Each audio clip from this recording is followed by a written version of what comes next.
국민의힘 의원님들이 조금 늦게 들어오셨기 때문에 한 가지 고지 말씀드리겠습니다. 오늘 회의는 먼저 고유법을 상정하여 심사한 후 검사 박상용 탄핵소추안 관련 안건을 논의하겠습니다. 고유법 상정과 토론이 진행되는 동안 양당 간사님들께서는 증인 참고인에 대해 협의를 해주시기 바랍니다. 그러면 바로 의사일정에 들어가겠습니다. 의사일정 제1항부터 제150항까지 이상 150건의 법률안을 일괄하여 상정합니다. 토론은 다 하시겠습니까? 혹시? 원하는 분만 하시고 5분으로 하고요. 그리고 지난번에 약간 해프닝이 있었는데 제가 제일 먼저 드는 분 위주로 시키는데 그 다음번에 안 들어요. 지난번에 들었기 때문에. 그럼 모릅니다. 제가 다 외울 수 없기 때문에 손을 들어주시기 바랍니다. 자, 대체 토론하실 의원님 계십니까? 장경태 의원이 제일 먼저 손 들었습니다. 네. 해도 되겠습니다. 자료 요구요? 예. 네. 5분 하시면서 하시면 안 될까? 토론하시면서? 아, 그래요? 네, 자료 요구하시죠. 그러면. 네, 감사원의 감사위원회 회의 자료를 법사위 의결로 요청해 주셨으면 좋겠습니다. 열람이 아니라 자료 제출 요구가 반드시 필요하다 보고요. 감사위원회에서 김건희 관련 중대한 이슈가 있었는데 또 갑론을박도 많았다고 들었는데 7차례나 감사위원회가 연기되었던 그 사유를 감사위원회 회의록을 통해서 분명히 밝혀야 된다고 생각하고요. 감사원의 현지 실지감사 집행 내역, 또 비용 집행 내역 등도 필요합니다. 또 택시비 5억 이상의 택시비로 논란이 되었었는데 업무 추진비 등의 세부 집행 내역도 필요하다고 보고요. 또 이번에 있었던 박문진 감사위원회 의결이 나와서 박문진에 대한 감사 자료도 나왔습니다. 그렇기 때문에 열람이 아닌 위원회 의결로 자료 제출 요구를 해주실 것을 요청드립니다. 이상입니다. 네, 우리 감사원 사무총장님. 예. 지난번에 전현희 의원도 똑같은 요구를 했고 오늘 장경태 의원도 똑같이 요구를 하는데 언론에도 많이 보도가 됐어요. 감사위원들은 뭐 긴급하게 감사 나가려면 자기 차 없이 택시 타고 갈 수도 있는데 어떻게 택시비가 5억씩이나 드냐. 그래서 그 자료를 제출하라 그랬더니 자료를 제출 안 해요. 안 하는 이유가 혹시 있습니까? 지금 저희가 자료를 준비를 해서 제출해드릴 수 있는 자료를 제출할 수 있도록 그렇게 준비하고 있습니다. 자, 그럼 한 가지 물어보겠습니다. 저희가 위원회 의결로 의결해야 제출하겠습니까? 아니면 의결하지 않아도 그냥 선선히 제출하시겠습니까? 저희들이 제출할 수 있는 자료는 제출할 수 있도록 준비를 하겠습니다. 네. 그러시면 저희가 위원회 의결까지는 하지 않겠습니다. 요청한 자료를 제출하시고 혹시 미진한 게 있으면 또 추가로 요구하고 그래도 안 되면 그때는 의결하도록 그렇게 하도록 하겠습니다. 예. 네. 네, 포함해서 제출해 주세요. 네, 서영기 의원님. 네. 감사원에서 이번에 대통령 관저, 증축, 그리고 리모델링, 증축은 어떻든 불법인데 리모델링 관련해서 21g 등 그 감사를 한 것으로 알고 있고 이게 7번 정도 계속 연기되는 과정 속에서 결과를 발표하면서 문제가 있다고 했는데 감사위원들의 제가 잠깐 이거 위원장께 요구할 건데요. 위원장님께 감사위원들의 회의록이 있습니다. 감사위원들의 회의록, 감사 결과가 아니라 그 회의록을 꼭 봐야겠으니까 감사위원들의 그동안 감사 관련한 회의록을 요구합니다. 회의록을 제출해 주십시오.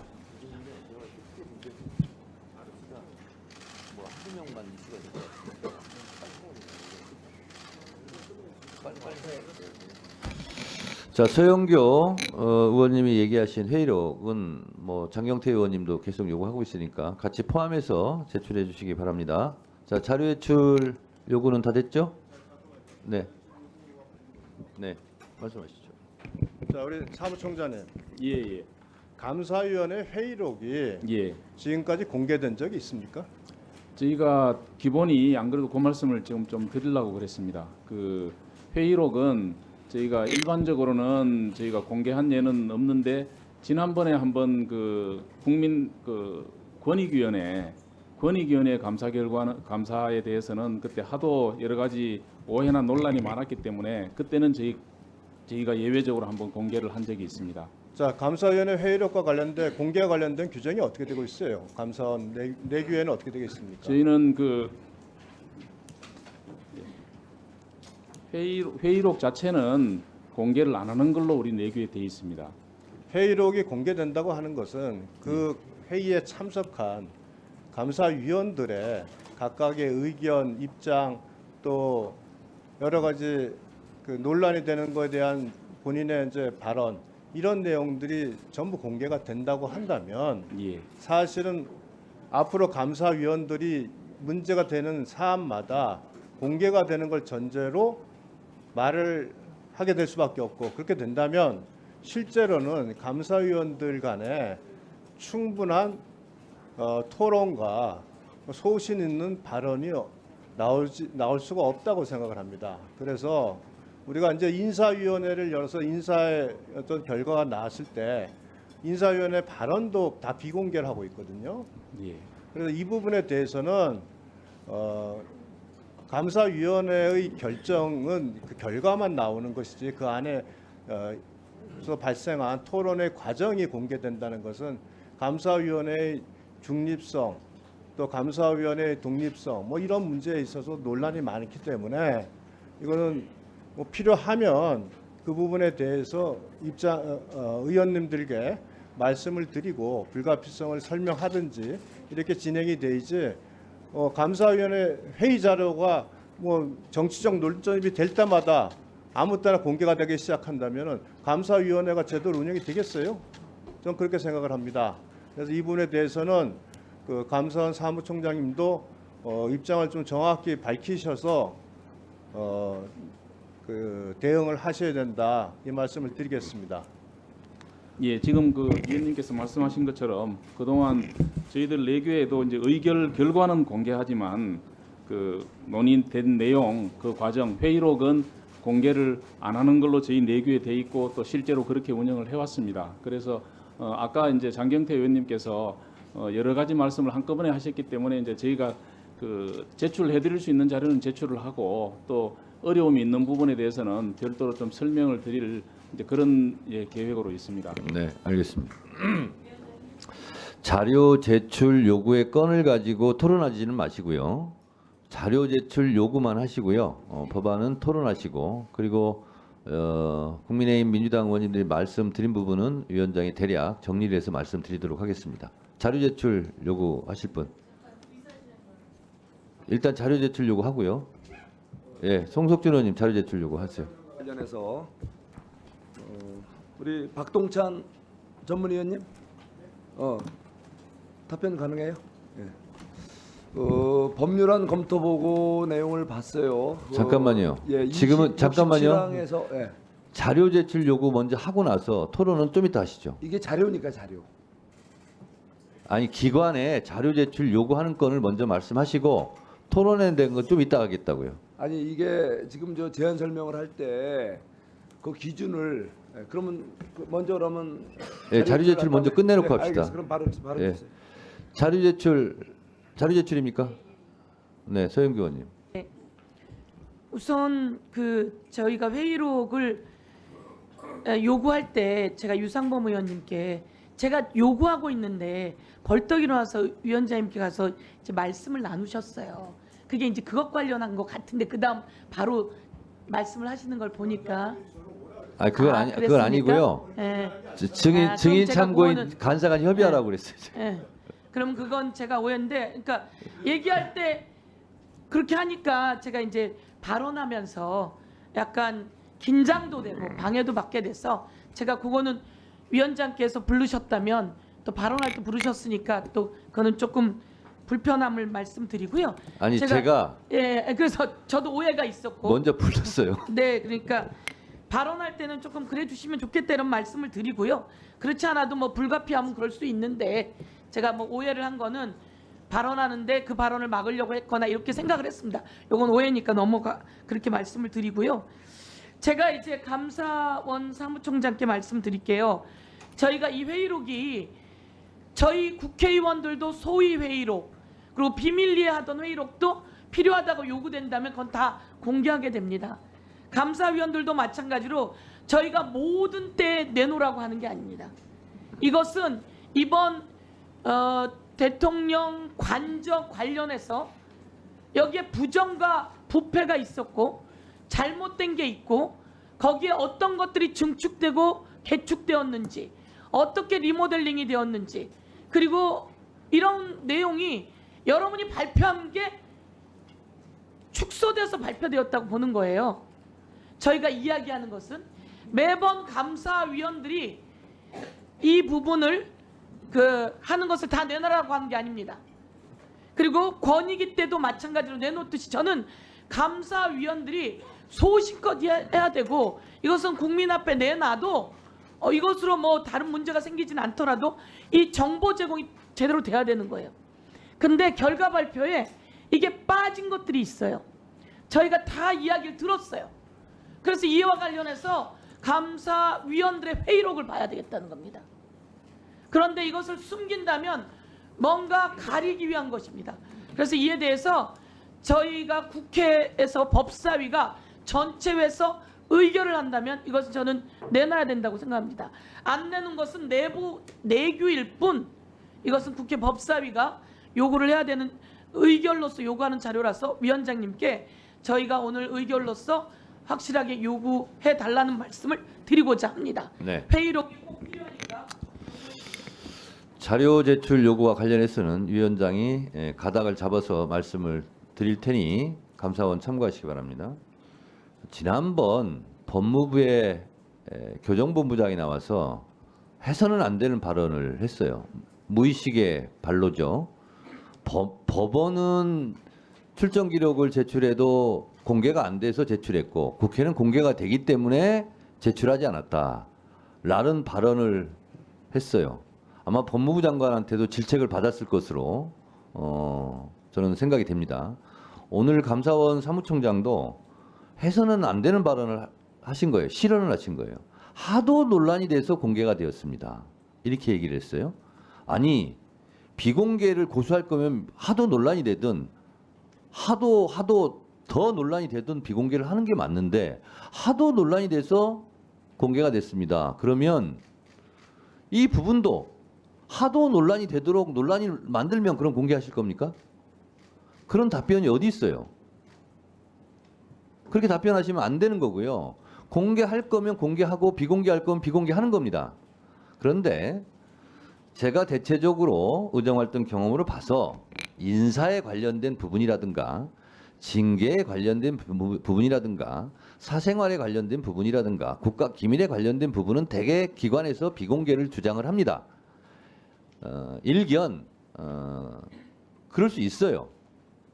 그런데 국회에서는 하는 역할이 정부 기관이 잘못하고 숨기고 있는 것을 캐내고 국민들의 알 권리를 보장하는 의정활동이 대부분이 많습니다. 그래서 괜히 공개하면 될 것을 공개하지 않아서 더 의심을 받고 오해를 받는 경우가 있어요. 그래서 그런 부분을 참고하시고 아까 말씀드린 대로 공개할 걸 일단 공개하시고 보시고 만약에 의원님들이 더 부족해서 이건 안 되겠다 의결로 자료 제출 요구를 하겠다 하면 그때 의결하는 걸로 하고 일단 의원님들이 요구하는 자료는 성실하게 제출해 주시기 바랍니다. 사무총장님 아시겠어요? 예, 알겠습니다. 네. 자료 제출은 이걸로 좀 마치고요. 그러면 대체 토론 하시고요. 5분 정도 토론을 하도록 하겠습니다. 네? 제안 설명에 대한 의사 진행 발언도 있어요? 제안 설명은 노트북에 지금 다 돼 있거든요. 검토 보고입니까? 예, 말씀해 보세요. 네, 의사진행관 하세요. 아니 발언을 안 주시려고 그랬는데 억지로 준 것 같아서. 아니 좀 지금 제안 기분이 좀 설명은 그러네. 노트북에 다 돼 있는데 제안 설명을 가지고 누구한테 뭘 물어보겠다는 거예요? 의사 진행을 어떻게 하겠다는 거예요?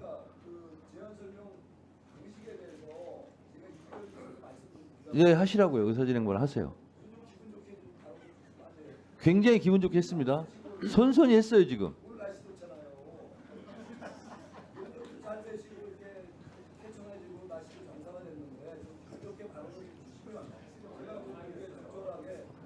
아니 송석준 의원님 얼굴 날씨가 별로 안 좋구만요. 저는 좋습니다. 발언하세요 빨리. 시간 가니까. 그 박동찬 우리 전문위원님, 67항부터 150항에 대해서 제안 설명 우리 법률안 검토 보고를 하셨죠? 예. 근데 이게 보니까 그 요 주요 항목을 몇 개를 찝어서 이렇게 발표를 했어요, 그죠? 그런데 이게 어떤 기준으로 이렇게 항목을 짜서 검토 보고안을 작성합니까? 의사 진행 발언은 위원장한테 하세요. 그래요? 네, 그러면 네, 제가 받아서 다 할 테니까 저한테 하세요. 위원장님, 저는 이 안건 중에 지금 좀 전에도 많은 의원님들이 감사원과 관련해서 이렇게 뭐 자료 제출 요구도 있고 여러 가지 문제 제기가 할 정도로 감사원의 요즘 감사 또 여러 가지 그 논란이 있고 한데 지금 여기 중요한 그 감사원법이 또 개정안으로 올라와서 안건 70호, 71호에 이렇게 안건으로 올라와 있지 않습니까? 예, 굉장히 중요한 법안이 올라와 있고 내용 자체도 굉장히 심각할 정도로 내용 문제가 많이 있는데 이 안건에 대한 그 주요 안건 그 검토 보고에 빠졌다는 얘기예요. 이게 혹시 위원장님께서 이거 빼라고 하신 건가요? 예, 그거 좀 해명해 주시고요. 굉장히 중요하고 심각한 내용들이 들어간 이 감사원법이 이 안건의 내용에 제가 좀 이따 이제 대체 토론에서 말씀드리겠지만 이런 중요한 안건 보고에 그 검토 보고에 들어가 줘야죠. 그래야 국민들께서 이런 이 법안이 이렇게 중요한 법안이 굉장히 심각한 내용을 갖고 있구나. 그거에 대해서 적절한 지적을 해주셔야 이제 우리 동료 의원님들이나 또는 소위위원회 참여하지 못하는 의원님들께서도 오늘 대체 토론을 통해서 충분히 지금 이번에 안건으로 올라온 감사원법이 갖고 있는 문제에 대해서 지적도 하고 이거에 대해서 국민들에게 알릴 수 있는 기회가 오는 거 아니겠습니까? 위원장님 자꾸 딴짓하지 마시고요. 위원장님 제가 뭐라 그러면 또 딴짓하시고 또 제가 이렇게 저 뭐라고 얘기하면 또 왜 본인 보고 해라고 그러고 자꾸 그러지 마시고 제가 이렇게 위원장님께 질문을 드리니까 좀 성실히 들으시고 제가 이 검토 보고 내용은 안건 중에서도 중요한 안건 특히 이슈가 될 만한 것들에 대해서는 우리 전문위원들이 정말 성의 있게 제대로 검토 보고해서 국민들께 소상히 또 우리 같이 보는 자리에서 동료 의원들께 보고를 해주시고 거기에 대해서 우리가 진지한 대체 토론이 이루어질 수 있도록 좀 잘 좀 이렇게 의사 진행 좀 해주세요. 제가 또 정중하게 그 위원장님께 요청드립니다. 네, 송석준 의원님의 의사 진행 발언에 대해서 답변 드리도록 하겠습니다.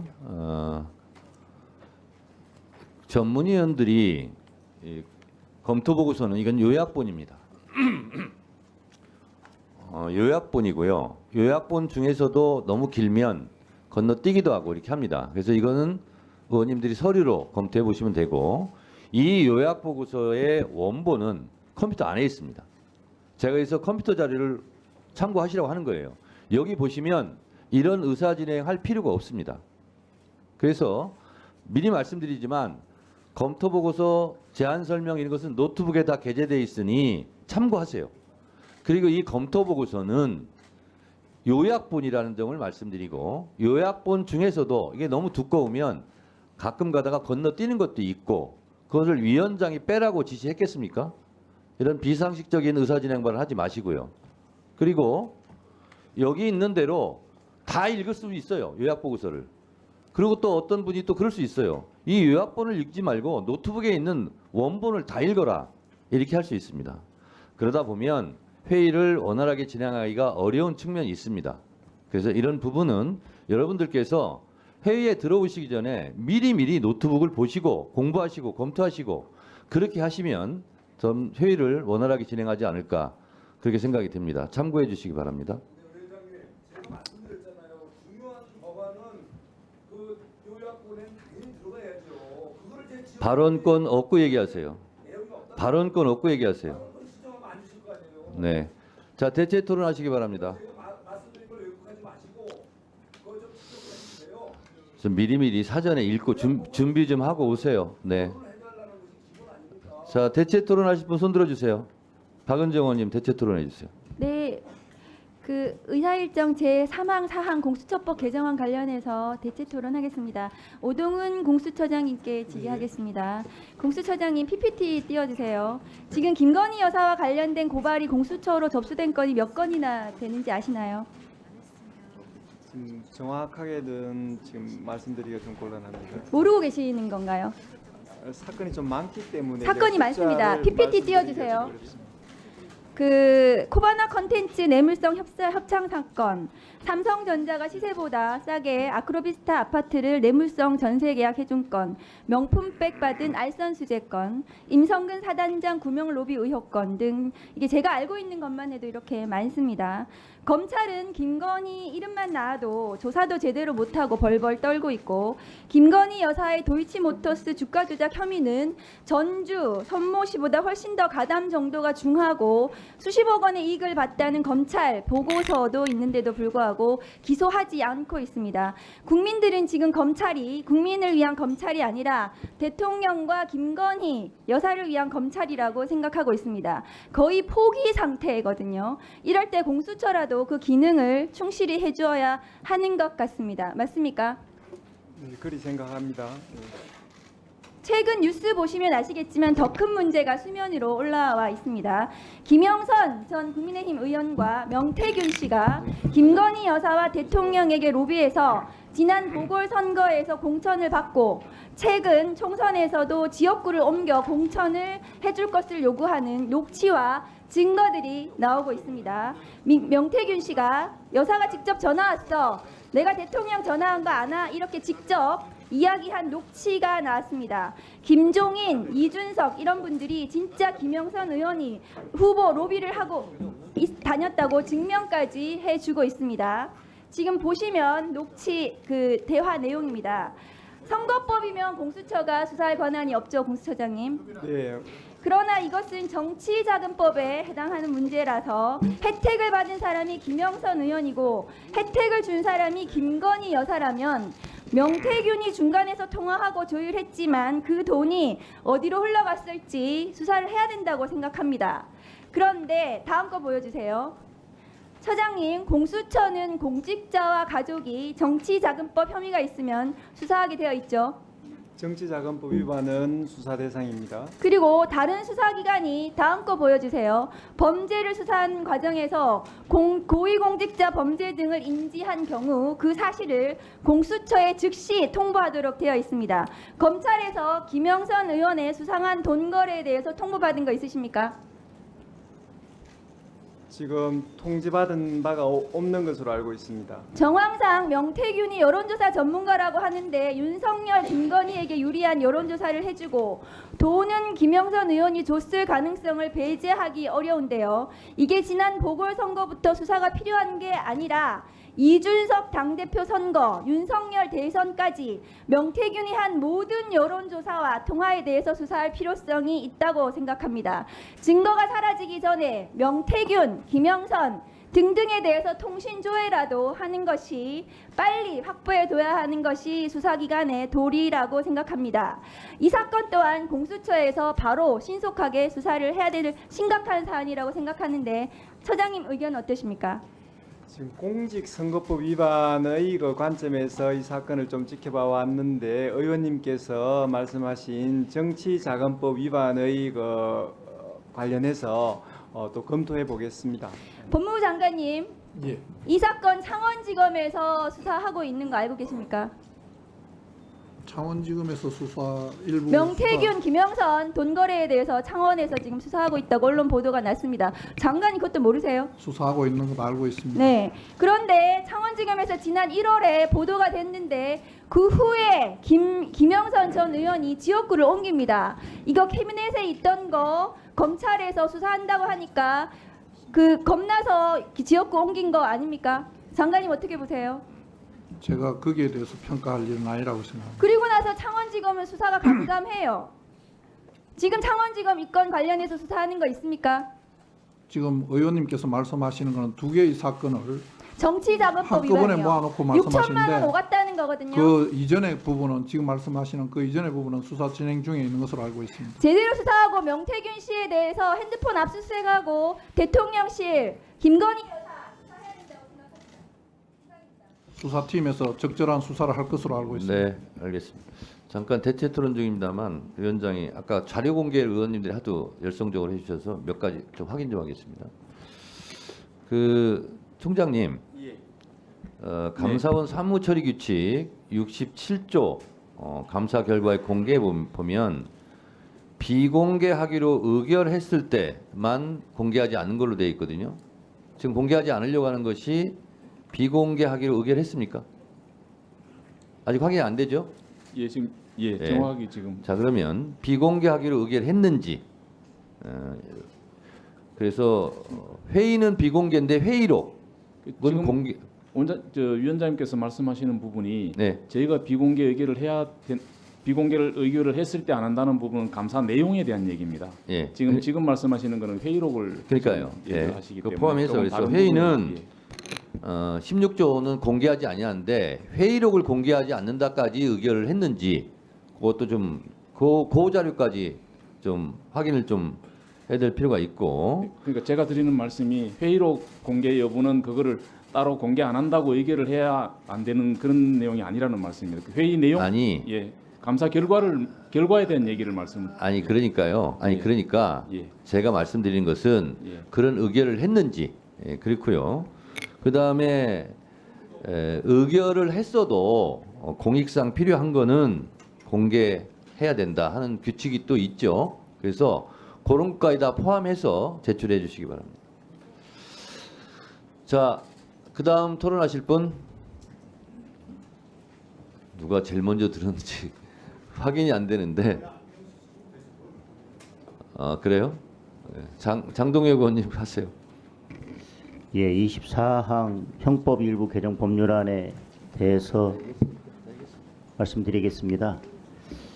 여기 지금 24항이 검사, 사법, 경찰관, 기타 수사 업무에 종사하는 자가 수사 공소, 공소유지, 형집행 등에 관한 직무를 수행함에 있어서 다음 각 호에 해당 행위를 한 때는 처벌한다 이렇게 돼 있는데요. 우선은 범죄 혐의를 발견하고도 수사를 하지 아니한 경우 이것은 직무유기든 다른 범죄 구성 요건에 해당할 수 있기 때문에 이런 별도의 처벌 조항이 필요한지 의문이고요. 두 번째, 범죄 사실이 인정됨에도 기소를 하지 아니한 경우 이 부분과 관련해서는 우리가 기소 편의주의를 취하고 있고 또 범죄 혐의가 인정된다 하더라도 그 경중을 따져서 크게 범죄가 무겁지 않고 당사자가 그러니까 피의자가 반성하고 있다든지 여러 사정들을 고려해서 기소유예 처분을 하고 기소를 하지 않을 수 있도록 되어 있는데 그 부분과의 관계를 어떻게 할 것인지의 문제가 남는 것 같고요.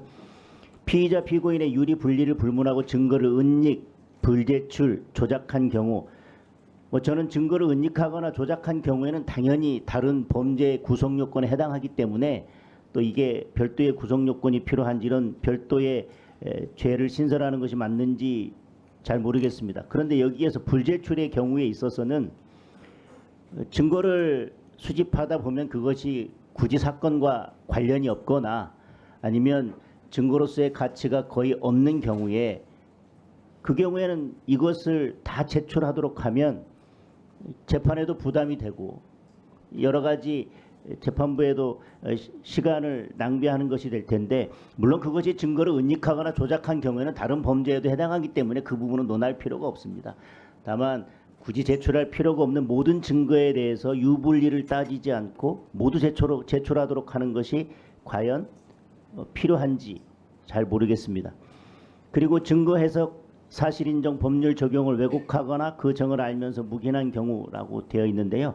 왜곡하거나라고 하는 것이 뭐 어떤 의미인지는 알겠는데 그걸 판단할 때 과연 이것을 우리가 어떻게 판단할 수 있을지, 그리고 왜곡한 것이 다른 의도를 가지고 왜곡한 것이 명백하다면 이것도 다른 범죄에 해당하게 될 건데, 이 또한 법률 구성 요건을 새롭게 이렇게 만들어서 새로운 범죄를 규정하는 것이 과연 필요성이 있는지. 물론 법정형이 다르기 때문에 법정형을 비교해서 법정형을 뭐 높이거나 낮추는 효과는 있다고 할 수 있겠지만, 이 지금 여러 132조의 이 법 왜곡 요 조항에 대해서는 어떤 취지인지는 뭐 알겠습니다. 그리고 이런 경우에 있어서 뭐 처벌이 필요한 경우도 있다는 점도 알겠지만, 검찰의 지금 현행법의 기소 편의주의나 불기소, 즉 기소유예 이런 부분, 그리고 다른 범죄 구성 요건에 이미 충분히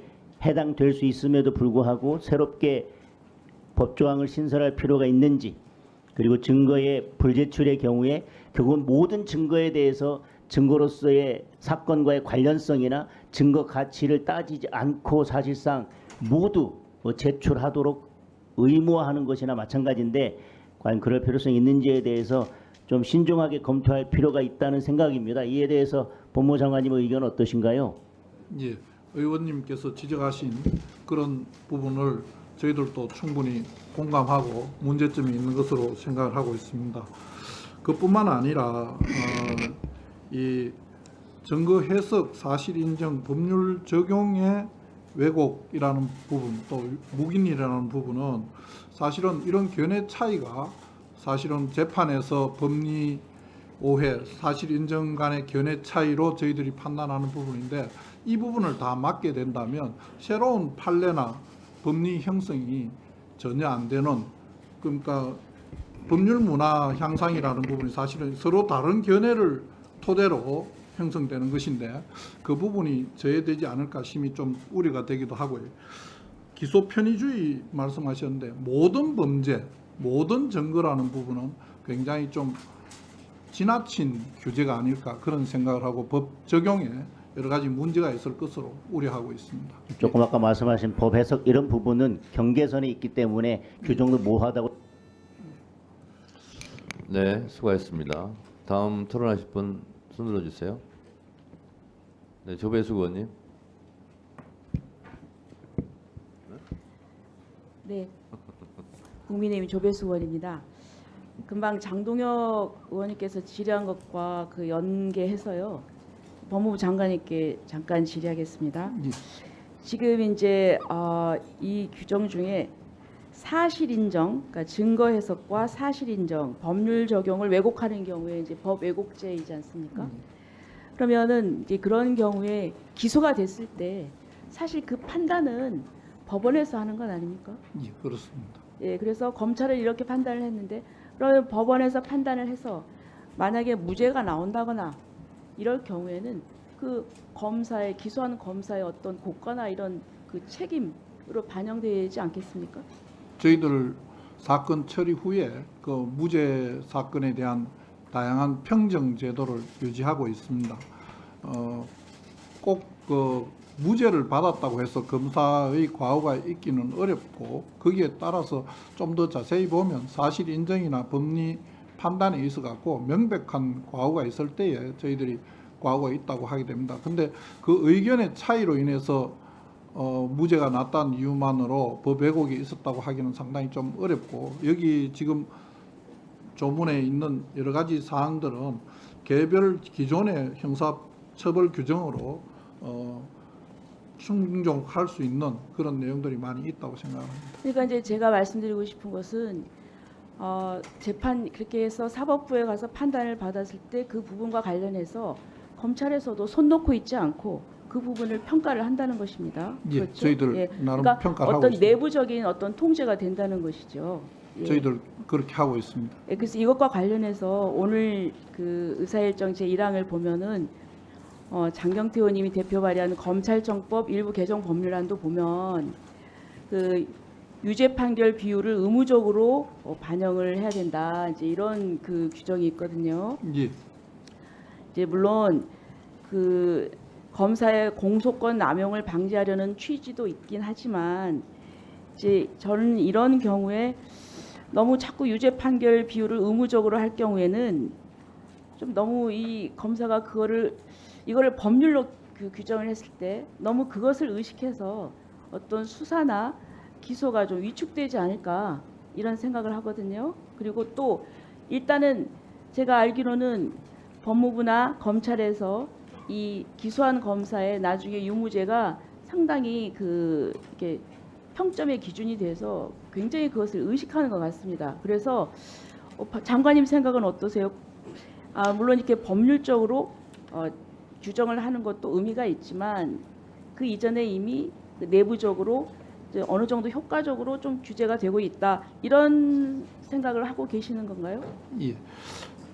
장경태 의원님께서 검사들의 사건 처리에 보다 신중을 기해야 한다는 의미에서 검찰청법 일부 개정안에 검사 평정과 관련된 내용을 포함시킨 것에 대한 여러 가지 마음을 충분히 이해할 수 있습니다. 하지만은 저희들이 이 부분은 이미 좀 많이 근무평정 제도에서 반영하고 있는 내용인데 또 다른 한편으로는 이런 걱정이 좀 됩니다. 사실 전체 무죄율이 저희들이 1% 정도를 유지하고 있는데 성범죄와 관련된 강제추행이나 강간 같은 경우에는 한 5% 가까이 됩니다. 그리고 배임과 횡령 같은 경우도 한 5% 정도 유지가 되는데 일반 형사부 검사들이 주로 이 사건을 처리하게 됩니다. 그런데 이 일반 형사부 검사들에 대해서 평정이 오히려 가혹해지는 면이 있지 않을까. 또 성범죄와 관련된 부분에 검사들이 기소를 저하게 되는 결과를 초래하지 않을까 이런 걱정이 좀 됩니다. 예, 그다음에 지금 또 의사일정 39항에 보면은 형사소송법 그 개정안에 수사기관이 사건 접수 후에 3개월 내에 수사를 종결해야 된다. 이제 이런 부분이 있습니다. 네, 있는데 어떻습니까? 지금 사실 수사가 지연되기 때문에 좀 여러 가지 문제가 사실은 많습니다. 그래서 저도 일흥은 이 어떤 개정안의 취지에 일부는 공감을 하지만 또 문제는 뭐냐면 지금 검경 수사권 조정으로 경찰의 어떤 수사 업무에 대한 부하가 상당합니다. 예, 그래서 만약에 이거를 하려면 이 수사기관에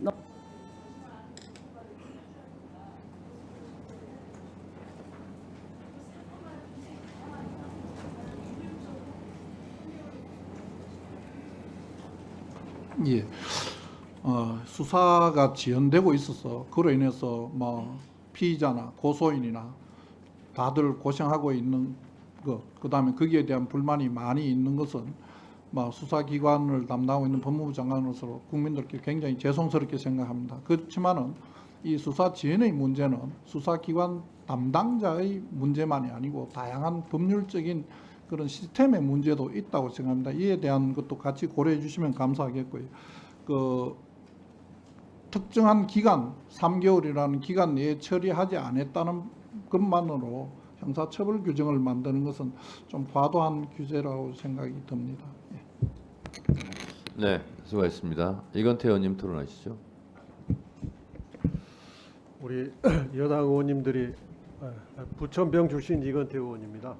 여당 의원님들이 제가 낸 2개 법률안에 대해서 장관님께 집중 질의를 하면서 이 법률안이 무슨 문제가 있는 것처럼 그런 취지로 말씀을 하시는데 김건희 명품백 사건은 제가 법무부 장관님께 대정부 질의 때 질의한 바대로 청탁이 있었음이 확인됐고 명품백이 제공됐음에도 불구하고 알선수재가 성립되지 않는다. 그렇게 결정을 하셨어요. 그게 만약에 범죄 혐의가 발견됐음에도 불구하고 수사하지 않은 경우에 해당이 된다면, 만약에 이 제가 낸 법 왜곡죄가 있으면 당연히 검증을 해서 고의로 봐준 거라면 그 검사는 이 법에 의해서 처벌받을 것입니다. 그래서 이 법이 그런 의미라면 우리 국민들은 당연히 그 법 필요하겠다라고 지지할 거라고 저는 생각합니다. 도이치모터스 주가 조작 사건은 2년이 경과했음에도 불구하고 제대로 수사하지 않고 있습니다. 또 그 주가 조작의 그 1차 주포, 2차 주포, 권오수 이런 사람들은 다 기소돼서 유죄 판결을 받았고, 최근에는 전주 한 사람도 유죄 판결을 받았습니다. 그럼에도 불구하고 본인과 본인의 어머니가, 김건희 여사 본인은 19억, 약 19억, 또 그 김건희 여사의 어머님은 약 4억에서 그 가족이 23억의 수익을 얻었다고 하는 것이 검찰의 의견서에 들어있음에도 불구하고 그 사건은 아직 기소가 안 되고 있습니다. 만약에 이것이 저희 법 왜곡죄가, 제가 낸 법 왜곡죄가 있었으면 범죄 사실이 인정됨에도 기소하지 아니한 경우에 해당이 된다면 이 죄명에 의해서 검증돼서 거기에 해당되면 그 검사가 처벌될 것입니다. 이재명 대표의 공직선거법 사건에서 검찰은 약 2,500장의 사진을 출장 가서 찍은 사진을 확보했음에도 불구하고 형사소송법에 의해서 수사 목록을 작성해야 되는데 이건 다 빼고 본인들이 유리하다고 생각되는 사진 한 30장만 기록을 해놨습니다. 그러면 이것은 피고인 이재명한테 유리한 약 2,400장의 사진은 제출하지 않은 것이고 검찰한테 유리한 30장만 제출한 거죠. 만약에 이 법이 법 왜곡죄가 있었으면 피의자 피고인의 유리 분리를 불문하고 증거를 은닉 불제출 조작한 경우에 해당되고, 이것이 누군가의 처벌을 부당하게 할 목적으로 제출했으면 이 법에 의해서 검증받아서 그 검사는 처벌했을 것입니다. 또 증거를 해석함에 있어서 명백히 상식으로 봐도 그렇게 해석이 안 되는데 그렇게 해석을 억지로 해가지고 기소한 애도 많이 발견되고 있습니다. 그래서 이 법 왜곡죄 한번 제가 읽어보겠습니다. 범죄 혐의를 발견하고도 수사하지 아니한 경우, 범죄 사실이 인정됨에도 기소하지 아니한 경우, 피의자 피고인의 유리 분리를 불문하고 증거를 은닉 불제출 조작한 경우, 증거 해석 사실 인정 법률 적용을 왜곡하거나 그 정을 알면서 묵인한 경우, 그 목적이 피고인이나 피의자를 처벌하거나 처벌받지 않게 하거나 가볍게 처벌할 목적으로 그런 짓을 했다면 처벌하고자 하는 겁니다. 제가 방금 읽어드린 이 법의 내용에 우리 국민들이 불만족스러울 내용이 뭐가 있습니까? 검사들이 제대로 일을 한다면 이 법을 무서워하고 두려워할 이유가 없습니다. 뭐 제가 장관님께 물어봐야 장관님은 또 여당 의원님들의 취지에 맞게끔 대답하실 거기 때문에 묻지 않겠습니다. 최근에 장관님께 하나 물어보겠습니다. 조선일보에 9월 20일 날 박정원 컬럼 윤 대통령은 보수인가라는 컬럼이 실렸습니다. 여기에 윤 대통령에 가장 부합되는 언론이라고 저는 판단되는 이 조선일보 이런 내용이 실렸어요. 김 여사 이슈는 보수의 마지막 보루인 법치의 가치마저 흔들고 있다. 왜 대통령 부인의 명품백을 받아도 처벌을 받지 않는지, 주가 조작으로 고발돼도 4년 넘게 수사가 뭉개지는지, 검찰은 소환돼도 경호처 부속 건물에서 특혜성 조사를 받는지 설명이 궁색해지는 것이 사실이다. 사활을 앞세워 법적 공정성을 흔들고 있다. 장관님, 예. 검찰총장의 수사 지휘권 발동해서 명품백 사건, 도이치모터스 주가 조작 사건 기소하라고 하실 의향이 있으십니까? 제가 기소 여부를 지휘하는 것은 적정하지 않다고 생각을 하고 검찰에서 정부와 법리에 따라서 처리할 것으로 알고 있습니다. 네, 장관님 그런데 예. 잠깐만요. 국민들도 이제 이 방송을 다 지켜보고 계실 텐데 사실은 이원석 전 검찰총장이 뭐 특혜도 없다, 뭐 성역도 없다 다 얘기했는데 결국 검찰총장이 사과를 했어요. 자기가 한 말을 지키지 못했다. 사과를 한 사안이거든요. 그런데 이거는 상식인 것 같아요. 상식. 저는 그래서 뭐 의뢰 국회에서 야당은 공격하고 여당은 방어하고 또 정부 기관에서도 또 여당과 공조를 하고 이렇긴 합니다만 제가 봤을 때는 일선 수사의 총사령탑인 검찰총장이 제가 말한 대로 특혜도 성역도 없다고 했는데 그러지 못해서 죄송합니다. 국민한테 사과한 사안이에요. 그래서 그런 부분은 참고해서 장관님께서도 말씀해 주시면 고맙겠습니다. 제가 조금 말씀드릴 네네 기회를 한번 그렇게 주십시오. 하세요. 네. 지난번 상임위 때 저보고 검찰총장이 그 당시에 사과를 하고 난 뒤에 어떤 의원님께서 질의를 하셨습니다. 그때 제가 말씀드린 게 검찰총장이 보고를 못 받은 부분에 대해서는 제가 알지를 못하지만 수사 절차 진행과 관련돼서는 규정에 따라서 한 것이므로 거기에 대해서 사과를 검찰총장이 한 이유를 저는 잘 모르겠다고 말씀드렸습니다. 그 내용에 지금도 똑같은 입장입니다. 네. 하여튼 뭐 참고하세요. 자, 또 토론하실 분 서영기 의원님.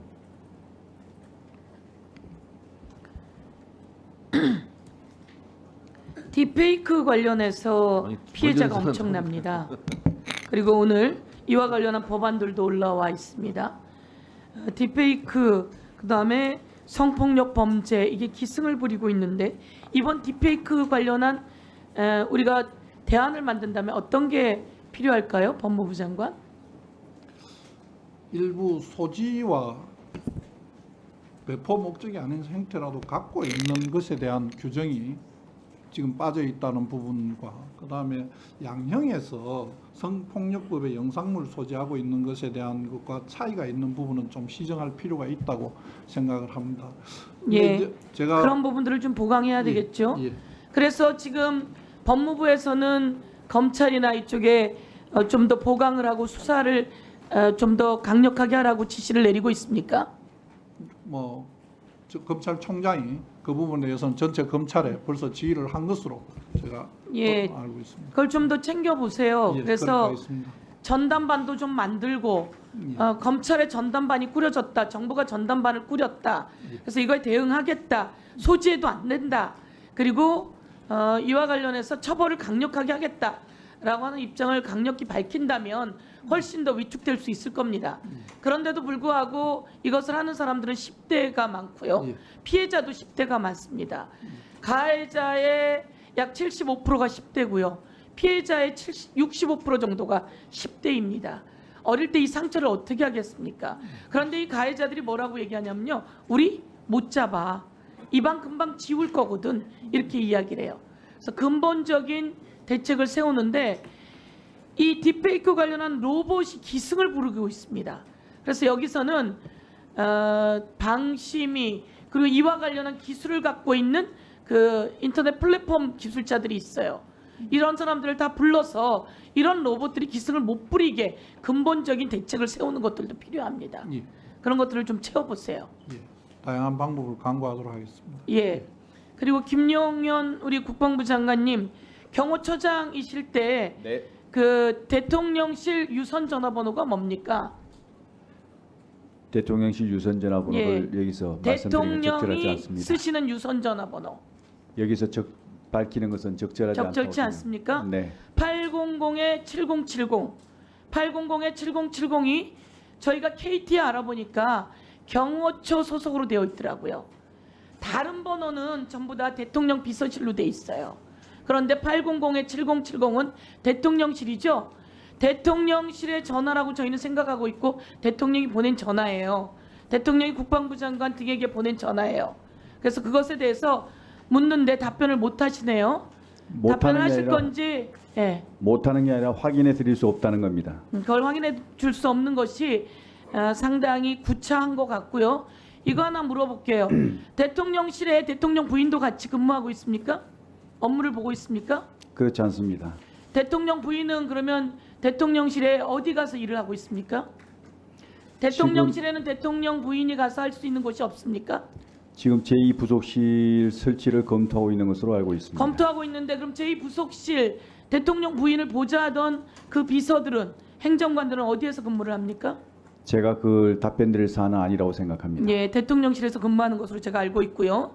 그리고 대통령실에 대통령 부인도 같이 필요에 따라서 일을 하고 있다라고 하는 증언들도 나오고 있습니다. 그리고 국힘 대변인, 국힘의 한 여성 의원이었던 것 같아요. 대통령실에서 대통령 부인이 같이 근무하고 있다, 업무를 본다 이런 얘기가 있는데 그것에 대해서 답변을 못 해주겠다 이런 얘기죠? 그렇습니다. 네, 됐습니다. 그리고 이번에 관저 관련해서 경호처 직원이 엄청난 그 부정행위를 했죠? 그때 책임자셨죠? 예, 지금 수사 중에 있다고. 그때 책임자셨죠? 예, 그렇습니다. 책임자 때 몰랐습니까? 그 사건 자체가 있었던 것은 전 정부에서 있었던 겁니다. 무슨 소리세요? 관저에서 경호처 관계자가 21g과 또 그 리모델링하는 과정 속에서 있었던 내용이 전 정부에서 있었던 내용이에요? 공사가 진행되고 그 전에 이제 그 계약을 체결하고 하는 것은 전 정부에서 이루어진 일입니다. 관저 얘기를요? 아니요, 그 저기, 용산청사에 대한 아니 얘기. 관저 말하는 거예요. 관저. 관저 그 부분에 대해서는 예. 추가적으로 제가 이건 확인하겠습니다. 시점이 언제인지는 제가 정확히 확인을 못하고 있습니다. 확인해 보겠습니다. 네. 대통령실 전화번호 관련해서 제가 추가적으로 답변드릴 기회를 주시겠습니까? 장관님, 그건 위원장한테 묻는 겁니다. 네, 죄송합니다. 말씀하세요. 네. 그 대통령실 전화번호는 국가보안사항입니다. 이것은 저희만 그런 게 아니고요. 미국, 영국 등 모든 대부분의 나라들이 국가보안상으로 비공개를 하고 있습니다. 그 이유는 이런 어떤 전화번호가 공개됐을 때는 바로 도감청의 위험이 생기는 것이고 또 스미싱을 포함해서 각종 범죄 사기에 이용될 수가 있는 겁니다.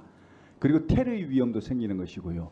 그래서 모든 국가들이 이렇게 보안 사항으로 해서 비공개를 하고 있는 겁니다. 이런 사항들에 대해서는 그 참 우리 의원님들께서도 양해를 좀 부탁드립니다. 이상입니다. 국방부 장관님, 네. 그 국회 운영위 하실 때 내용을 모르시는 것 같은데요. 운영위 할 때 어떤 게 다 공개되고 폭로가 됐냐면 대통령실 전화번호가 다 나와 있다고, 공개가 됐다고. 그것이 운영위에서 이미 다 한번 공개되고 폭로가 된 적이 있어요. 그래서 지금 하시는 말씀은 좀 모르시고 하시는 말씀 같습니다. 그리고요, 그 관저 얘기를 하는데 지난 정부 때 이루어진 일이다. 시절은 그럴 수 있죠. 인수위 시절까지는 문재인 정부니까. 근데 그 시기는 그럴 수 있는데, 아니 윤석열 대통령 김건희 여사 들어갈 관저를 지난 정부 때 일어난 일이라고 말씀하시면 그럼 국민들이 좀 이해를 하시겠습니까? 답변드려도 되겠습니까? 답변을 안 하시는 게 좋을 것 같습니다. 왜냐하면 지금 윤석열 김건희 여사 들어갈 관저를 얘기하고 있는데 지난 정부 때 일어난 겁니다. 그러면 도대체 뭐예요, 이건? 왜 그렇게 말씀하셨어요? 제가 답변드리겠습니다. 그러면 우선 먼저 그 대통령실 전화번호가 공개됐다고 말씀하시는 것은 위원장님께 저는 인정하지 않습니다. 왜냐하면 이게 공개된 게 아니고요. 국회하고 업무 협조를 위해서 저희들이 그 전화번호를 알려드린 것인데 이것이 공개된 것처럼 생각하고 또 마치 공개된 자리에서 이렇게 공개를 하는 그 자체가 잘못된 겁니다. 이것은 업무 협조를 위해서 일부 관계된 분들에게 업무 협의를 위해서 제공된 것인데 이것을 공개하고 여러 군데 공개된 자리에서 하는 이 자체가 잘못된 것이죠. 그래서 그런 것은 바람직하지 않다. 저는 그렇게 생각하고요. 두 번째 제가 말씀드린 그 문제는 그 대통령실이 이전한 것이 이제 3월 말부터 이렇게 시작됐지 않습니까? 저희 정부는 5월 10일 날 이제 그 대통령실이 이제 새로 용산으로 들어갔습니다. 그 들어가는 과정에서 이루어진 모든 공사나 그 다음에 이제 사업체에 대한 거기에 대한 어떤 그 계약이나 이런 것들은 전 정부에서 다 이루어진 겁니다. 그래서 그런 어떤 것들에 대해서 제가 말씀드리는 알겠습니다. 것인데 알겠습니다. 예. 그것을 오해하시면 안 될 것 같습니다. 네. 장관님, 그거는 문재인 정부가 인수 시절에 협조를 한 거고요. 맞습니다. 거기서 발생한 문제를 그러면 윤석열 대통령 관저가 무슨 문제가 생기면 그럼 문재인 대통령이 책임져야 됩니까? 거기서 비리가 있었으면 21g 회사 잘못 업체를 선정했다. 입찰 비리가 있다. 그러면 그건 문재인 대통령 시절에 이루어졌기 때문에 문재인 대통령이 책임져야 됩니까? 그렇지 않죠. 말을 어떻게 그렇게 이해하세요? 그 시점이 언제냐에 따라서 조용히 다르겠지만 하세요. 그 말이 되는 얘기를 하세요. 그 계약 자체는 행안부에서 했거든요. 그럼 행안부 그 담당하고 있는 거기에서 알아보고 해야지 저한테 얘기할 사안은 아니라고 장관님. 생각합니다. 네. 지금 국방부 장관이신데 뭐 경호처장실에 이루어진 일을 지금 뭐 의원들이 뭐 물어볼 수는 있다고 생각하는데요. 제가 봤을 때는 그 말씀을 많이 안 하시는 게 좋을 것 같습니다. 다은이 병입니다. 네. 자, 다음 분 질의하세요. 박규태 의원님 질의하시기 바랍니다. 의사일정 24항 이건태 의원님께서 대표 발의하신 형법 일부 개정 법률안에 대해서 법원 행정처장님께 여쭤보도록 하겠습니다. 이 내용 중에 그 법 왜곡죄라 그래가지고 증거 해석, 사실 인정, 법률 적용을 왜곡하는 경우 이렇게 지금 구성 요건이 되어 있습니다. 이에 대해서 법원 행정처에서 의견 내신 적 있습니까? 저희 법원에서는 이제 결국 말씀해주신 여러 부분들이 모두 이제 구성 요건의 명확성 문제로 좀 귀결될 것 같다. 그런 면에서 소위에서 조금 상세하게 검토가 될 필요가 있다. 이런 취지로 답한 것으로 알고 있습니다. 오늘 결론은 아마 일소의 회부가 될 텐데 지난번에도 그런 일이 있었습니다만은 논란이 많은 법에 대해서 원래 일소위에서 찬반이 엇갈릴 경우에는 법안 통과가 잘 안 됐었는데 지난번 보니까 여당 의원들이 퇴장한 상태에서 그냥 표결로 처리를 한 적이 있더라고요. 저는 일소위가 아니니까 오늘 자리가 아니면은 사실 이에 대한 의견을 뭐 말씀드릴 기회도 없는 것 같아요. 근데 원래 이 법이 이재명 당대표가 지금 기소되고 재판받고 하니까 이재명 대표의 사법 리스크에 대한 방탄국회를 위해 가지고 수사기관 무고죄, 법 왜곡죄 이렇게 해가지고 지금 발의된 법안 아닙니까? 원래 민주당에서 법 왜곡죄에 대해서 언론에 발표를 할 때는 법원의 판사에 대해서 법 왜곡죄를 적용하겠다고 하는 법안을 내겠다고 했었습니다. 그래서 지금 이 구성 요건에 보면 증거 해석, 사실 인정, 법률 적용 이거는 판사가 하는 거죠. 그에 대해서 이런 구성 요건이 지금 들어가 있는 상태인 겁니다. 그러니까 이재명 당대표를 기소한 검사 그리고 그에 대해서 유죄 선고를 할 판사에 대해서 형법에다가 이런 처벌 조항을 넣어가지고 법원과 검찰을 겁박하겠다 하는 취지로 만든 법들이에요. 일소위에 들어가시게 되면 뭐 법원의 의견을 말씀하실 기회가 있겠지만 증거 해석, 사실 인정, 법률 적용을 왜곡했다. 이걸 과연 누가 판단하겠습니까? 이거는 결국에는 검사가 기소를 하고 법원에서 재판을 했는데 만약에 무죄가 났다. 무죄가 났을 경우에는 그 검사를 처벌하겠다. 이런 조항 아니겠습니까? 그리고 1심에서 유죄가 났는데 항소심에서 무죄가 났다. 그러면 만약에 여기에 법원에 판사가 포함되어 있는 경우 같으면 그런 경우에 법률 적용을 왜곡한 것이라 해가지고 처벌하겠다는 것이겠죠. 우리나라의 사법체계 그리고 검찰의 수사와 기소권을 완전히 무력화시키는 그런 처벌 조항을 새로 넣겠다는 겁니다. 형법에서는 도저히 들어올 수가 없는 법안인데 이런 법안이 버젓이 지금도 일소위 회부돼가지고 혹시라도 통과될까 봐 말씀을 드리는 겁니다. 이에 대해서 법원 행정처장께서 보시기에 과연 이러한 것이 형법의 처벌 조항으로 들어올 수 있는 성격인지 그리고 향후에 혹시라도 통과가 됐을 때 어떤 우려가 있는지 말씀해 주시기 바랍니다. 예, 말씀드린 것처럼 소위에 들어가게 되면은 구성요건 명확성 관점에서 저희들의 의견을 조금 더 종합적으로 제시할 수 있을 것 같습니다. 그렇게 하도록 하겠습니다. 예, 이상입니다. 네, 수고하셨습니다. 김영민 의원님.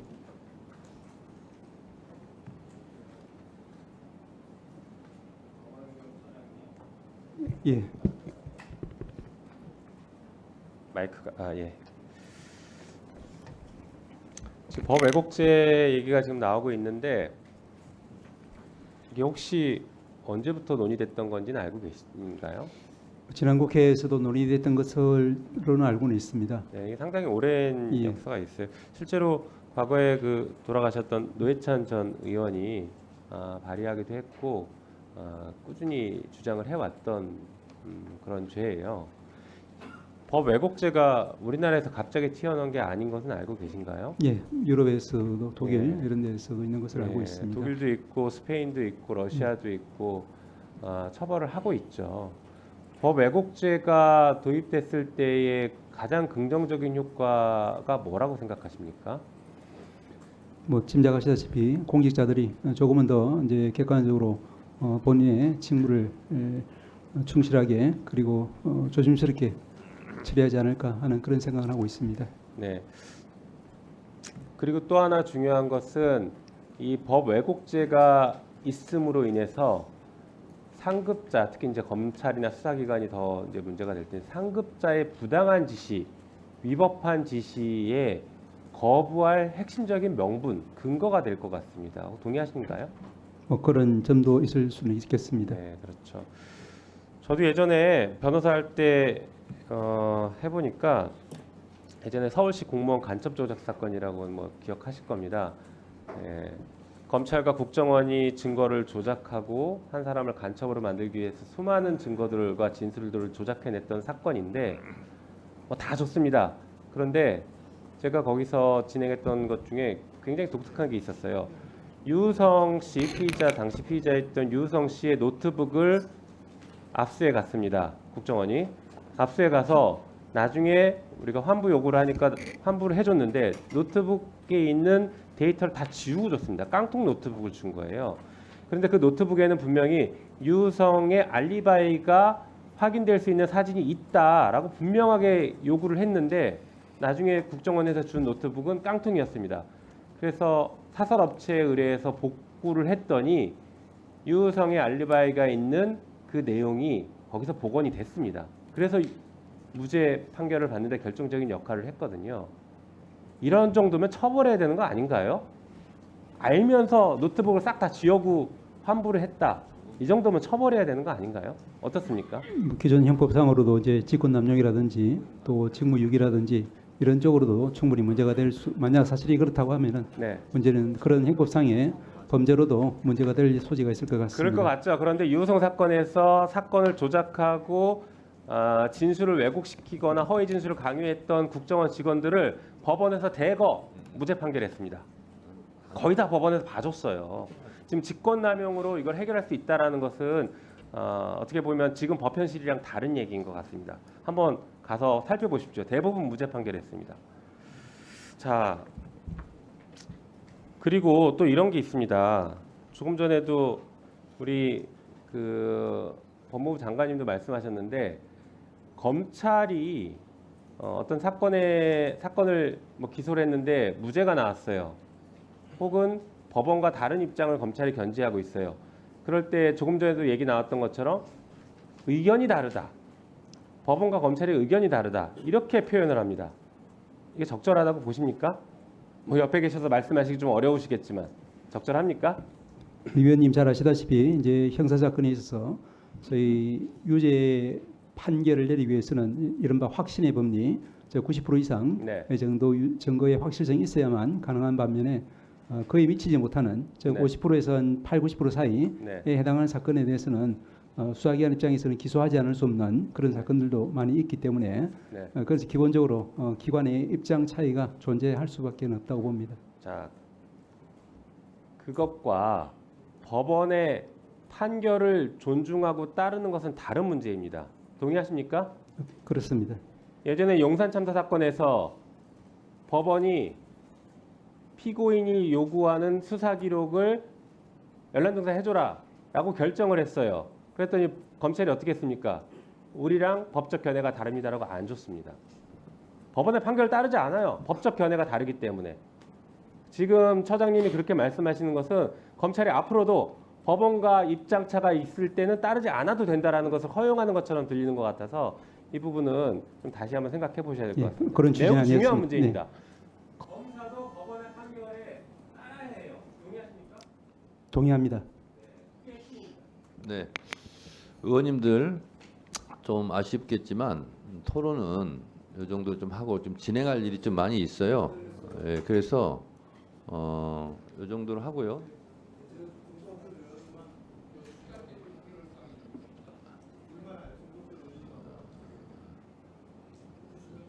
지금 이 처리해야 될 게 있고 또 증인 참고인 또 올려서 잠깐 정리를 해야 되거든요. 그래서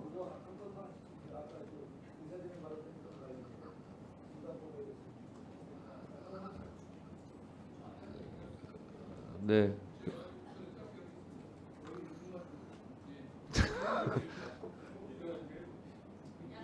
그러면 양쪽 2분씩만 하세요. 예. 자, 송석준 의원님 2분 하시고 박균태 의원님 그렇게 하세요. 예. 지금 시간이 좀 물리적으로 조금 빠듯합니다. 계속 양보를 했는데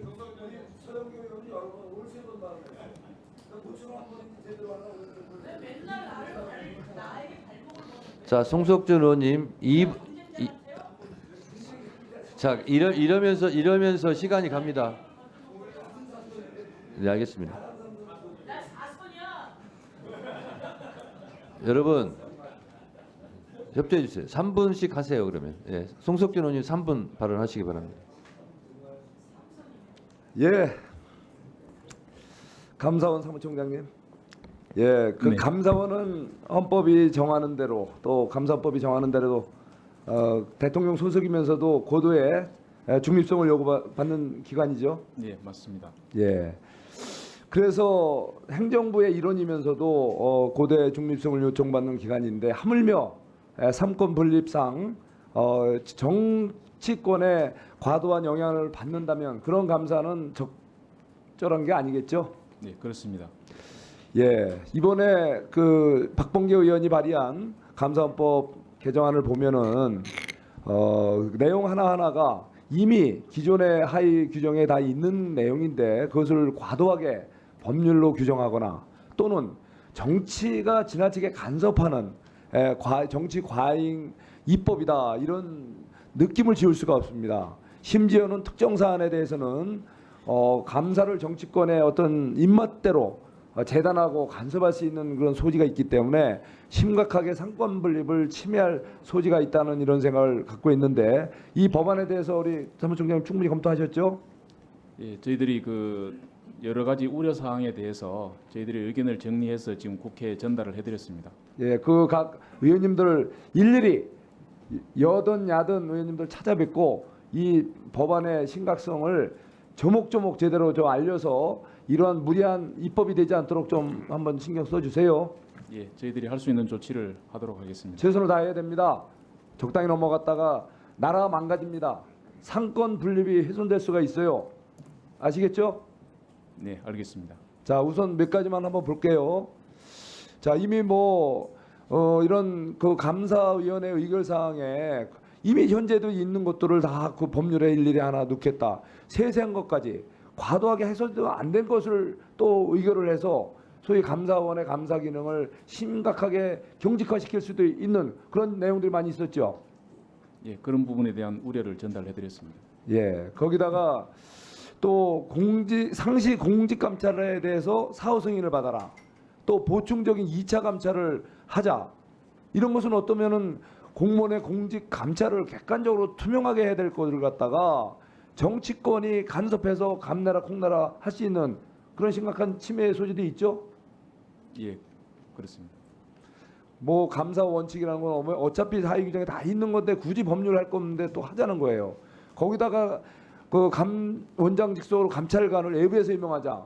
감사원의 정립성을 유지해야 되는데 외부의 입김이 들어가면 안 되잖아요. 그죠? 거기다가 또 고발할 때 관련 감사 자료 전달하든가 이런 거 필요한 거나 해야죠. 예? 그다음에 당연히 의결 의무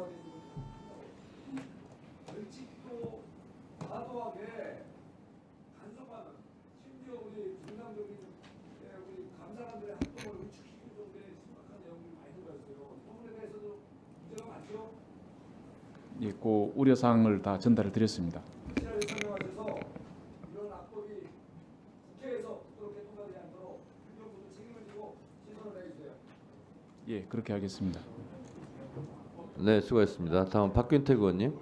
예, 저 국방부 장관님께 질문드리겠습니다. 네.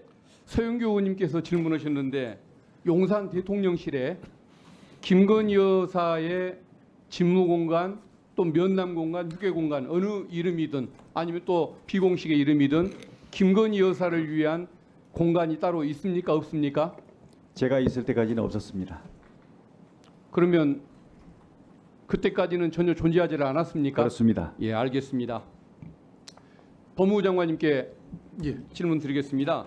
지난번에 제가 대통령 관련 사건 특검법은 야당이 특검 추천권을 행사하게 했다라고 제가 질문했을 때 법무부 장관님께서 그 법안들은 여야 합의로 법안이 이루어졌다라고 말씀을 했고 그때 서영교 의원님이 그렇지 않다. 그 답변이 틀렸다라고 지적을 하셨는데 인정하십니까? 자료를 오늘 제출한 걸로 서 의원님 혹시 못 받으셨나요? 네, 제가 지금 못 봤는데요. 예. 그러면 그 서영교 의원님이 틀렸다고 지적했던 지적이 옳다는 것. 그러니까 장관님이 그 답변이 잘못됐다는 것 인정하십니까? 안 합니까? 아닙니다. 아, 인정 안 하십니까? 예, 예, 아직도? 그렇습니다. 예. 아, 그래서 제가 질문을 짧게 끝내려고 했는데 그러면 잠시 3분을 다 사용을 해야겠습니다. 자, 역대 특검법 14건 중에 4건이 여야 미합의 상태로 통과됐던 거 인정하십니까? 예. 그리고 야당에게 추천권을 준 사건이 MB 대통령 당시의 내곡동 특검, 박근혜 대통령 당시의 국정농단 특검, 문재인 대통령 당시의 드루킹 특검이라는 사실 인정하십니까?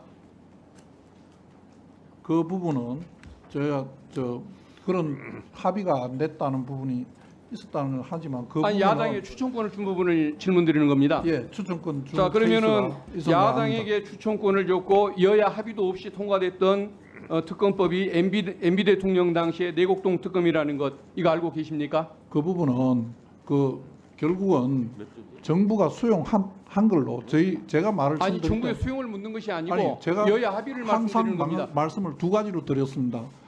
여야 합의 또는 정부의 수용이라는 말씀을 드렸던 거지 여야 합의 이래만 하지 않았습니다. 다시 자, 한번 보십시오. 그러면 다시 봐보십시오. 예, 예. MB 대통령이 대통령 본인이 관련이 돼 있고 아들이 관련돼 있을 수 있는 내곡동 그 특검법안 MB 대통령이 수용을 했습니다. 그거 인정하십니까? 예. 거부권 행사 안 했죠? 거부권 행사 안 한 경우가 있습니다. 자기 예. 색깔이 그렇게 강했던 분이 MB 대통령인데 그럼에도 불구하고 그분이 본인이나 본인 아들이 관련된 특검법을 받아들이셨습니다. 근데 수용원 전례가 없습니까? 근데 왜 아니, 그 정부가 수용한 경우에 특검법이 이루어졌다고 했지 그러니까 수용한 전례가 거부권 없다는 행사의 말씀 부당성을 드리지 지적하니까 않았습니다. 지금 드리는 말씀 아닙니까? 아니 아닙니다. 다시 한번 확인해 그러면 보십시오. 여야 합의도 있어야 하고 여야 합의 또는 여야 합의 아니 여야 합의 또는 정부의 수용이라고 말씀드렸습니다. 그 이유가 제가 몇 번 말씀드렸습니다만 특검 제도 자체가 행정부의 작용인데 그 행정부 작용의 지휘자를 공무 임명 답례권을 대통령이 돼 있는데 그 대통령에 대한 실질적인 임명권을 침해하지 않는다. 이게 필요하다는 거고 그렇지 않다면 대통령이 스스로 그 행정권 공무 임명 답례권에 대한 양보를 했어야만 가능하다는 이야기를 말씀 계속 드렸던 겁니다. 주관하는 말씀은 윤석열 대통령은 그 고립됐던 MB 대통령보다도 훨씬 문제가 있는 대통령이라는 것을 얘기하고자 하는 겁니다. 의원님, 제가 계속 정리하시죠. 첫 번째부터 말씀드린 내용인데 네. 대답마저 좀 이어가도 되겠습니까? 네, 대충 예. 뜻은 전달된 것 같습니다. 예. 조금만 네. 잠깐 말씀하세요. 그러면. 예. 이 법률안에 저희들이 지적한 내용이 그것만이 아니지 않습니까? 여러 가지가 있습니다. 의원님들께서 정말 이 특검법안에 대한 추진 의사가 있으시다면 그 저희들이 지적한 부분을 합의를 하려고 좀 고치려고 하는 그런 부분이 있었어야 정부도 어떻게 변화를 가져오든지 뭐 할 거 아닙니까? 지금 하나도 변화 없이 계속 더 가중된 요소만 더 갖고 들어오지 않습니까? 저희들로서 제로서는 어떻게 할 방법이 없지 않습니까? 예.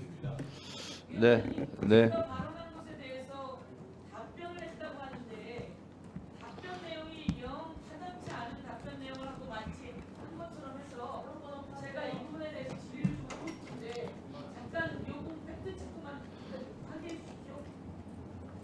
1분간 발언하세요. 그러면. 법무부 장관님, 예. BBK 이명박 대통령의 BBK 그리고 내곡동 사저 관련한 거 이 여야 합의가 있었어요? 아니죠? 합의가 없는 경우도 있습니다. 아니, 그러니까 이건 여야 합의가 되지 않은 경우에요. 대북 송금, 노무현 대통령 측근 관련한 이 4개는 여야가 합의되지 않은 거예요. 그런데 지난번에 법무부 장관께서 여야가 합의되지 않은 사례가 없습니다 라고 하셔서 내가 여야가 합의가 되지 않은 사례 4가지를 이야기했고, 오늘 법무부 장관은 답변에 뭐라고 왔냐면 여야 합의 또는 정부가 수용. 그래서 의원님, 이야기하는 건 의원님, 이런 경우엔 정부가 수용해야 된다는 이야기예요. 의원님, 그런데 제가 답변을 잠깐 그렇게 들어보세요. 한 적이 없습니다. 그런 답은 그 다음에 하시고, 우리 법무부 장관은 이게 팩트 체크라며 법무부에서 내놓은 자료가 팩트가 아니기 때문에 제가 제기한 거 아니에요. 여야가 합의되지 않은 사례, 내곡동 사저 특검, 그리고 BBK 특검, 이명박 대통령 자기와 자기 아들과 관련된 것임에도 불구하고 그것을 여야가 합의되지 않았어도 다투고 수용했어요. 그럼에도 불구하고 여야가 합의되지 않은 사례는 없다라고 이야기했고, 네, 정리하시죠. 지금은 답변이 궁색하게 되니까 또는 정부 수용이라고 얘기했는데, 그래서 우리가 얘기하는 건 정부가 수용해야 된다 이런 이야기예요. 그리고 정리하시죠. 대표가 이야기했잖아요. 제3자 특검안. 그래서 우리가 그거를 한동훈 대표랑 이야기해서 제3자 특검안을 낸 거 아닙니까? 자, 이상 끝입니다. 네, 수고하셨습니다. 의원님, 수고하셨습니다. 의원님께서 말씀하신 건 명백히 잘못된 부분이 있어 제가 한 말씀 드려야 되겠습니다. 왜냐하면 아니, 뜻은 다 저는 정리된 것 같습니다. 한 번도 여야 합의 없이만 이런 말씀 표현한 적이 없습니다. 다시 한번 속기록을 다 한번 확인해 주십시오. 네, 알겠습니다. 네, 저 위원장도 짧게 토론 잠깐 하겠습니다. 우리 행정처장님, 법 왜곡죄에 대해서 잠깐 말씀드리겠습니다.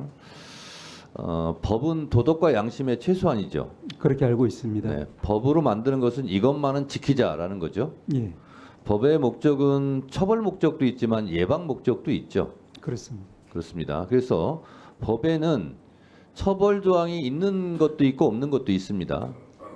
그러니까 그것이 대표적인 것이 형사소송법 198조 사항, 검사들의 별건 수사를 해서는 아니 된다는 조항입니다.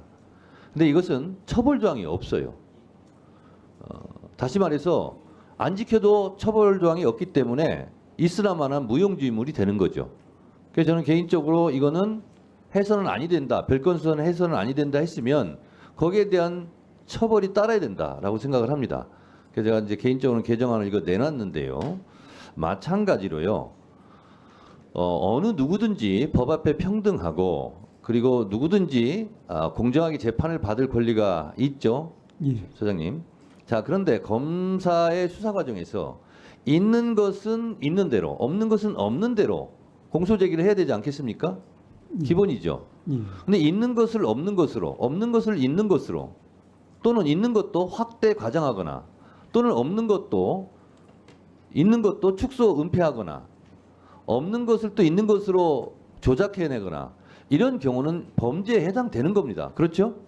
예, 그런 일이 있어서는 안 될 것이라고 그건 봅니다. 검사뿐만 아니라 경찰도 또 어느 누구도 이렇게 해서는 안 되는 거지 않습니까? 예, 그래서 이런 일이 실제로 비일비재했고, 김용민 의원이 유성 서울시 공무원 간첩 사건 같은 경우도 조작 수사한 거 아닙니까? 근데 이전에 예전에 독재 정권 시절에 간첩 조작 사건이 100건이 넘어요. 재심에서 다 무죄 판결 받고, 그러나 그분들이 다 세월은 감옥 살고 뭐 이래가지고 그 억울한 청춘을 누가 보상도 못합니다. 국가에서 손해배상 몇 번 해준다고 해도 어떻게 보상이 되겠습니까? 이거를 사전에 예방하자는 차원도 법 왜곡죄의 취지에 있다라는 점을 저는 개인적으로 생각을 하고, 아마 행정처장님도 그 부분은 긍정적으로 보시는 것 같은데, 법무부 장관님은 어떻게 생각하세요? 저의 이런 주장에. 뭐 여러 가지 공소권을 행사하거나 뭐 재판을 하는 사람들이 신중하게 해야 된다는 위원장님의 생각에 저희들 다 공감합니다. 다만 아까 이건태 다만은 말씀 안 하셔도 좋을 것 같아요. 아까 이건태 의원님께서 말씀하셨다시피 네. 그 서로 예를 든 두 가지 사건만 가지고 봐도 서로 다른 입장이면 네. 평가가 전혀 다를 수 있어서 꼭 그 그걸 법률로 규정하는 것이 맞는지에 대해서는 저는 네. 좀 문제가 있다고 생각하고 네. 다른 고민을 해주셨으면 하는 게 저희 하여튼 생각입니다. 법무부 장관님은 열심히 지금 일하시는 걸로, 예, 열심히 대변하시는 걸로 그렇게 알겠습니다. 자, 수고하셨습니다. 더 이상 토론하실 의원님이 안 계시면 대체 토론을 종결하고자 하는데 이의 없으십니까? 네, 이의가 없으므로 가결됐음을 선포합니다. 그러면 의사일정 제1항부터 150항까지 이상 150건의 법률안은 보다 심도 있는 심사를 위해 법안심사 제1소위원회로 회부하고자 하는데 이의 없으십니까? 이의가 없으므로 가결됐음을 선포합니다. 김승원 법안심사 제1소위원장님과 소위위원들께서는 수고해 주시기 바랍니다. 기관장님들께서는 이석하셔도 되겠습니다. 수고들 하셨습니다. 다음으로 의사일정 151항부터 154항까지 이상 4건의 안건을 일괄하여 상정합니다. 위원님들께서 잘 아시는 바와 같이 의사일정 151항 검사 박상용 탄핵소추안은 지난 7월 2일 본회의에서 국회법, 좀 조용히 해주세요. 국회법 130조에 따른 조사를 위하여 우리 위원회로 회부되었습니다. 국회법 130조 탄핵소추 발의에 대한 조항 제1항을 읽어드리겠습니다. 탄핵소추가 발의되었을 때에는 의장은 발의된 후 처음 개의하는 본회의에 보고하고 본회의는 의결로 법제사법위원회에 회부하여 조사하게 할 수 있다. 그래서 본회의 의결로 우리 법사위에 넘어온 것입니다. 우리 법사위는 회부된 탄핵소추안에 대하여 국회법 제131조에 따라 조사하여 본회의에 보고하여야 하며 조사에 관하여는 국정감사 및 조사에 관한 법률에 따른 조사의 방법에 관한 규정을 준용하도록 하고 있습니다. 이에 10월 2일 오전 10시에 청문회에 개의하는 것을 내용으로 하는 검사 박상용 탄핵소추 사건 조사계획서를 채택하고자 합니다. 조사계획서 안의 자세한 내용은 배부해드린 유인물을 참고해 주시기 바랍니다. 이에 대해서 의견 있으신 의원님 계십니까? 네. 안 계시면 그러면 의사일정 152항 검사 박상용 탄핵소추 사건 조사계획서를 이와 같이 채택하고자 하는데 이의 없으십니까? 이의가 없으시므로 가결됐음을 선포합니다.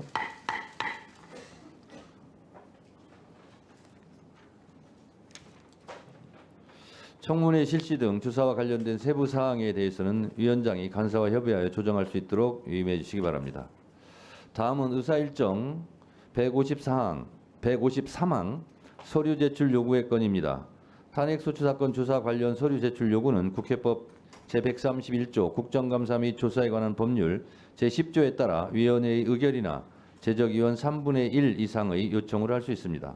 현재까지 각 위원실로부터 접수된 서류 제출 요구는 23개 기관 285건입니다. 이에 대해 의견 있으신 의원님 계십니까? 그러면 이상의 요구에 대해 9월 27일 금요일 18시까지 서류를 제출할 것을 우리 위원회의 의결로서 요구하고자 하는데 이의 없으십니까? 이의가 없으시므로 가결됐음을 선포합니다.